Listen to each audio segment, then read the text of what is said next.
Okay, greetings and how are you everyone doing? Thank you so much again for the privilege to interact and to share some few insights on our career, on our jobs, on our organizations, and on the systems at large. So briefly, I need to speak on abridged probation evaluation.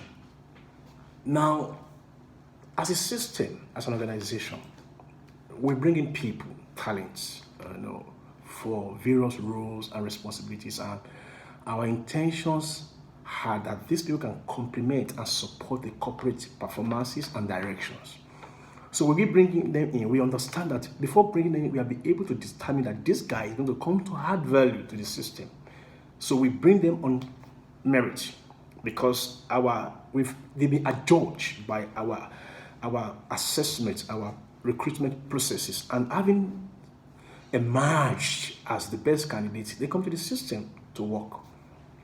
So when we bring in people, usually, if you go through the labor had anything about probation. So probation is our own making. It's our own an interim way of evaluating whether somebody is suitable for continuity or not. So when we bring in probation period to evaluate whether this person can sustainably continue with us or for a foreseeable period of time, this person it doesn't show the continuity, then what should we do to ensure that this transition stage becomes effective in yielding maximum value to the system and to the person also? Now, because it costs so much resources, time and money and energy and psychology and even brand and stake in bringing in people.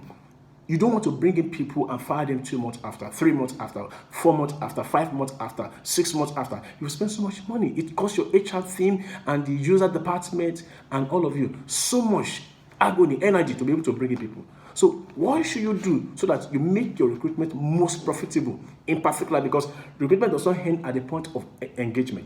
It ends at the point of confirmation. When you bring in somebody, you bring the person, that's good, but it doesn't end there. So when this person that we bring in, is they having value? Is it getting productive?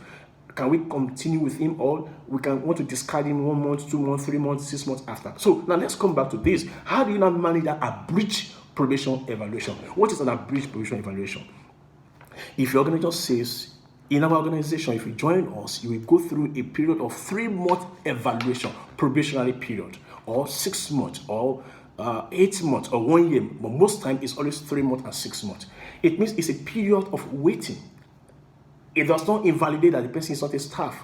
An employee is an employee by the law, whether it's contract, whether it is regular, whether it is temporary, whether it is confirmed, whether it's not confirmed. So whether you confirm it or not is immaterial. It does not, that has no provision in the provision of the Labor Act. But what I'm saying is that because it's a waiting, checking, evaluation, reviewing time to acclimatize your system and to have the full-fledged ability to execute in accordance to your expectations. So what do? Now, it is ambiguous and erroneous to wait for 6 months, 6 good months. In the past, that can happen, but in the current contemporary world, many things have changed. We must understand that we are confronted with a new world of reality. One, there's a social change, there's psychological impact, there's economic crisis, there's financial crisis, and there's multi-generational, implications. Because we are confronted with a new world, many things don't work the way they used to be. For example, the number of those who commit suicide is geometric. Psychological safety is becoming one of the current things businesses must embrace and promote in their work environment. So how do we ensure that when you bring in somebody, 6 months after, you don't say, hey, go away. Otherwise, it could go and commit suicide.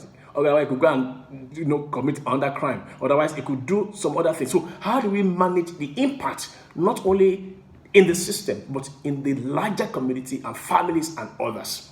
Of course, work environment is not a Father Christmas where you break in everybody. You have an intention and you have to achieve this. So the essence of bringing a bridge is, if our confirmation period is 3 months and this guy comes to our system, by 1.5 months, confirm, check out, engage him, review how he has fared, so that before the next 1.5 months, you can quickly fix whatever gaps.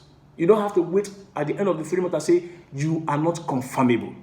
2, If yours is 6 months, by 3 months, you do a check.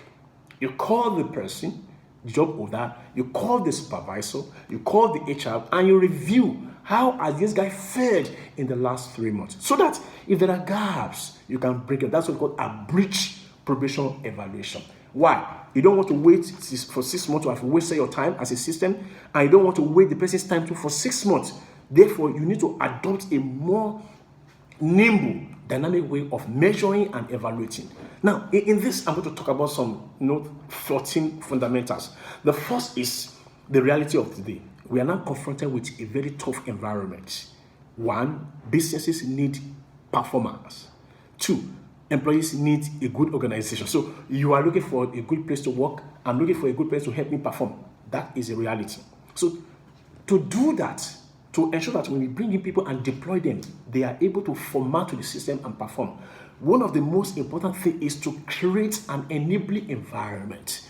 What is an enabling environment? Because we are human beings, our ecosystem must provide that ambience that allows people to demonstrate and exhibit and execute what you want. You didn't bring it to come and be drinking tea. You didn't bring it to come and be playing. You bring it to deliver, and you have X, Y, Z things to do. Because you have those things that you want to do, you must provide tools and resources. Resources includes even people, including lights, including work environment that enables you to be able to execute and achieve that thing. Secondly is you must watch out for early signs. If you're bringing me as an accountant and you define my job descriptions and you define my KPIs and you communicate to me, you don't tell my JD, you give me, I look at it, and you don't just give me, you sit with me and say, Mr. Dotun Jegede, you are joining us, so this is your KPI, and these are your job descriptions, and you describe them, and you contextualize that this in line with our system, and it's clear, and he asks questions, it's okay, I am clear. You don't just type JD and send to somebody, no, you explain to him, you clarify, and then when you clarify, this is what you will do, this is how you will do it, this is when you will do it, this is with whom to do it, this is the degree of success. You clarify ambiguities. Then you watch him do it. And as he's doing it on a daily, on a weekly, on a monthly basis, you don't wait and say, I'm waiting for the day of confirmation. Confirmation is not a judgment day. Confirmation is not to look for mistakes. Otherwise, you are even wasting your time and resources because you are happy he's failing every day and you're happy and you are keeping him and he's failing. So you don't wait till that time. So on a daily basis, you guide him, you situate him, you encourage him, you advise him, you correct him on a daily basis, on a weekly basis, on a monthly basis. That is when you begin to see that if there are signs, if he's doing well, commend him. If he's not doing well, encourage him. And then put him through so that he can put himself on a better pedestal. Then the next is to give him early interventions. If you notice that he's not doing well, and you observe that he's not doing well, and this thing, the gaps are getting more obvious, and you see that, hey, with this guy will fail seriously, and I need to help him so that he does not fail. You begin to support it with interventions. What are these interventions? You call him to order, you talk to him, you train him, you advise him, you support him, you encourage him, you give him books to read, and things like that. These are early interventions. The next thing you need to do in supporting this aspect is by, understand the fact that he's new in your system. He has not worked there before. He has heard about you, he has read about you, but it's even seeing you for the first time. So you give him the culture, and the culture helps him. So, he doesn't get to understand your culture. So once he comes in, he now begins to see how best he can work, how best he can put himself through by understanding your working system, modalities, psychology, and that can help him to put himself in order. So give him time to also understand your culture and then apply himself. Then the next thing you need to do is define the measurement, the metrics. What do you want to measure in on? Don't wait until that time and say, okay, these are the things we are measuring. I say, I don't know. Tell him the metrics you are looking at, and then the psychology of measurement. As a measure, don't be too hard and hostile. Be friendly, be professional, be fair, and be firm. And then framing the template. The measurement system you're going to use in measuring him should not be too ambiguous. Make it simple, make it nimble, make it communicable, make it understandable, make it valid and reliable. And then communicating the template. Let him see the template, let him understand that this is what I'm going to be using to measure you by half of your approbation. So that by the time you sit him down, what he has as metric is different. It's not the same from what you have. Because if you are measuring on a different metric, you say, but I don't have this. I don't even know about this thing. These are the things you communicate to me. So I'm being measured on different things. And then diarize your performance. Sometimes many managers don't have diary. And they will just say, I remember one day you didn't do this one. That is not how to track. You must have a diary for performance, and you keep it on your table. And every staff of yours, you are diarizing how they're performing on the key milestones, so that it does not be once in a while or momentary or sensational measurement or halo effect. The next thing you need to do is track his performance on daily basis, on weekly basis, on monthly basis, and document it in your diary, and as well as provide regular feedback to him. Then support him with any other resources he needs. Do you need some training? Do you need to read a book? Do you need to attend a webinar so that he can get it? And then close out the gaps, advance the system. So by the time he is going to advance for the next 3 months, if it is 6 months, he has seen the gaps, he has seen the areas to improve upon, and I can tell that by the time you are doing 6 months, this guy or this lady will confirm. Thank you, and God bless.